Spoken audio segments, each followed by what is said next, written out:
ఎన్నికల ముందేమో రజనీకాంత్ లెక్క మాట్లాడిండు, ఎన్నికలు అయినాక రేవంత్ రెడ్డి గజనీకాంత్ లాగా మారిపోయింది. ఈరోజు ఇప్పుడే రాష్ట్ర ప్రజలకు కాంగ్రెస్ ఎంత బాకీ పడ్డదో, ఆయా వర్గాలకు ఒక్కొక్క వర్గానికి ఎంత బాకీ పడ్డదో తెలియజేస్తూ బాకీ కార్డును విడుదల చేసుకోవడం జరిగింది.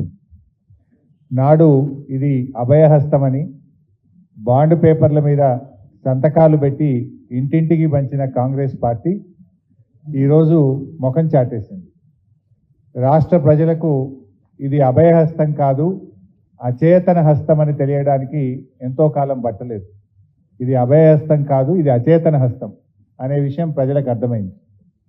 ఆ రోజేమో పోటీలు పడి గాంధీల మాట ఇదని గాంధీ టోపీలు పెట్టి సంతకాలు పెట్టి గ్యారంటీ కార్డులను ఇంటింటికి పంచి ఓట్లు వేసుకొని అధికారంలోకి వచ్చారు.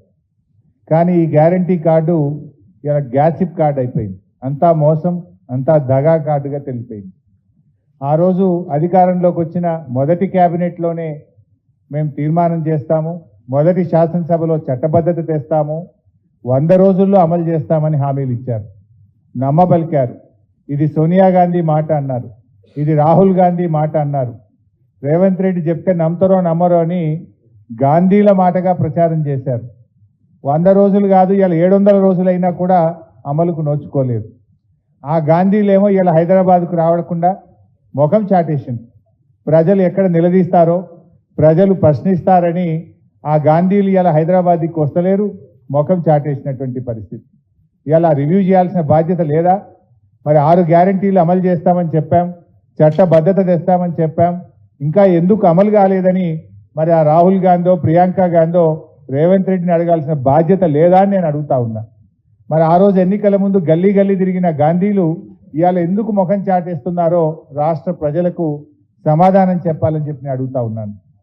ఈ రేవంత్ రెడ్డి గారు కూడా ఆ రోజు గ్యారంటీ కార్డుల కంటే కూడా రెచ్చిపోయి చెప్పిండు, అవ్వకిస్తాం కోడలికి ఇస్తామన్నాడు, ఇద్దరికీ పెన్షన్ ఇస్తామన్నారు, రైతుకి ఇస్తాం కౌలు రైతుకు ఇస్తాం, ఇద్దరికీ ఇస్తామన్నాడు. ఎన్నికల ముందేమో రజనీకాంత్ లెక్క మాట్లాడిండు, ఎన్నికలు అయినాక రేవంత్ రెడ్డి గజనీకాంత్ లాగా మారిపోయింది. ఈరోజు ఇవాళ ఇప్పుడు అన్ని కటింగ్లే, ఏది చూసినా కటింగ్లే పెట్టుండు. ఎట్లా ఉందంటే చీఫ్ మినిస్టర్ అంటే చీఫ్ మినిస్టర్ రేవంత్ రెడ్డి కాదినా, cutting minister, cutting master Revanth Reddy అయిపోయింది. ఈయన చీఫ్ మినిస్టర్ రేవంత్ రెడ్డి కాదు, కటింగ్ మాస్టర్ రేవంత్ రెడ్డి. 2 రకాల కటింగ్లు. ఒకటేమో కేసీఆర్ గారు ప్రభుత్వం ప్రారంభించిన మంచి పనులు, బీఆర్ఎస్ ప్రభుత్వం చేపట్టినటువంటి కార్యక్రమాలకు, భవనాలకు కానీ, ఆసుపత్రులకు కానీ, స్కూళ్ళకు కానీ, కాలేజీలకు కానీ, ఫ్లైఓవర్లకు కానీ, బ్రిడ్జిలకు కానీ, ఎస్టీపీలకు కానీ రిబ్బన్ కటింగ్ చేస్తుండిపోయి. ఒకటేమో రిబ్బన్ కటింగ్, ఇంకోటేమో కేసీఆర్ గారు ప్రారంభించిన మంచి పథకాలు ఉంటే వాటిలో కటింగ్ పెట్టుడు.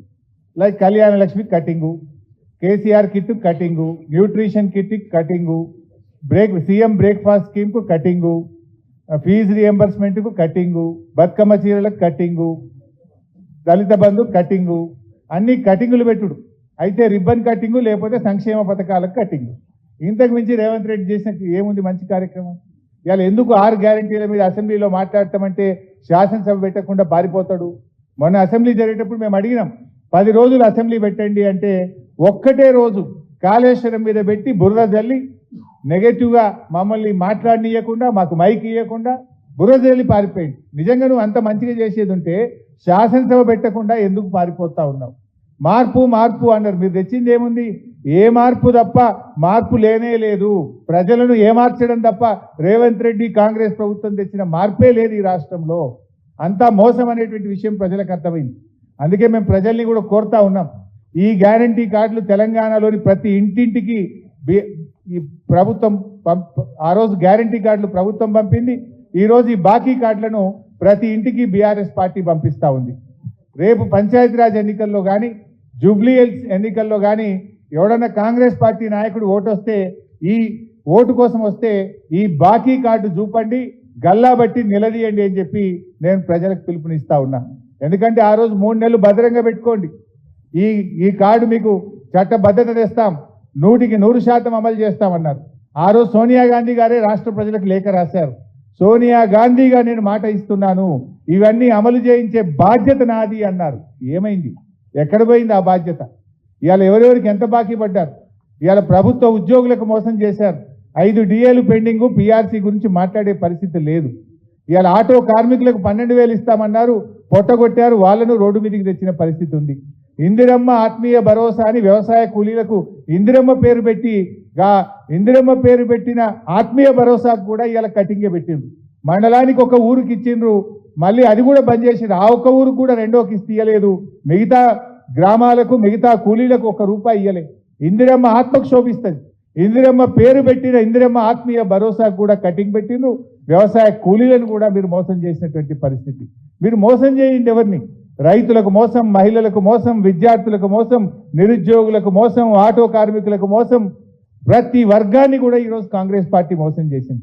ఈ కాంగ్రెస్ మోసాల మీద, కాంగ్రెస్ మీద ఒత్తిడి పెంచి రైతులకు, రాష్ట్ర ప్రజలకు రావాల్సినటువంటి బాకీని ఈ ప్రభుత్వం మీద ఒత్తిడి పెంచి ప్రజలకు అందే విధంగా చూడడమే ప్రధాన ప్రతిపక్షంగా మా బాధ్యత.